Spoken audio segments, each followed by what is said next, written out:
योगी सरकार के मंत्रियों को नई जिम्मेदारी, इन्हें मिली टीम की कमान, देखी लिस्ट में किसका है नाम।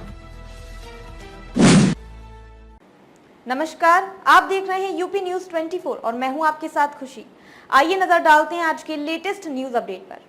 यूपी लोकसभा चुनाव के लिए बीजेपी ने चुनाव प्रबंधन समिति का गठन कर दिया है। इस समिति में योगी सरकार के मंत्रियों को जिम्मेदारी दी गई है। उत्तर प्रदेश लोकसभा चुनाव को लेकर बीजेपी ने पूरी तैयारी के साथ जुटी हुई है। यूपी में चुनाव प्रबंधन को लेकर भी जिम्मेदारियां तय कर दी गई हैं, जिसमें मुख्यमंत्री योगी आदित्यनाथ की सरकार के कई बड़े मंत्रियों को शामिल किया गया है। यूपी में चुनाव प्रबंधन की कमान जल शक्ति मंत्री स्वतंत्र देव सिंह के हाथ में ही रहेगी। बीजेपी ने स्वतंत्र देव सिंह को चुनाव प्रबंधन समिति का संयोजक बनाया है। उनकी टीम में यूपी सरकार में लोक निर्माण विभाग मंत्री जितिन प्रसाद, सहकारिता राज्य मंत्री स्वतंत्र प्रभार जेपीएस राठौर, प्रदेश उपाध्यक्ष धर्मेंद्र सिंह, कांता करदम और मोहित बेनीवाल को समिति का सदस्य बनाया गया है। जितिन प्रसाद इस समिति के सह संयोजक होंगे और बाकी मंत्री समिति के सदस्य होंगे। दिल्ली की बैठक में बनी रूपरेखा। इससे पहले दिल्ली में शुक्रवार को सभी प्रदेशों की चुनाव प्रबंधन समितियों की बैठक हुई थी। इस बैठक की अध्यक्षता बीजेपी के राष्ट्रीय अध्यक्ष जेपी नड्डा ने की थी। इस बैठक में सभी समितियों को बूथों के प्रबंधन से लेकर नामांकन सभा, चुनाव आयोग से समन्वय, प्रचार प्रसार की सामग्री,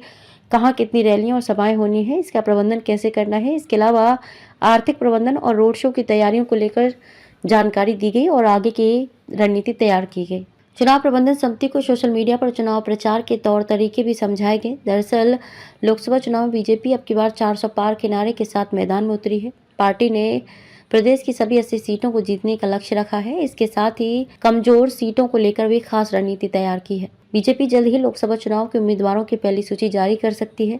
इस लिस्ट में हारी हुई 14 सीटों के साथ कई वीवीआईपी सीटों पर भी प्रत्याशियों के नामों का ऐलान हो सकता है। इनमें वाराणसी, लखनऊ और अमेठी जैसी सीटें शामिल हैं।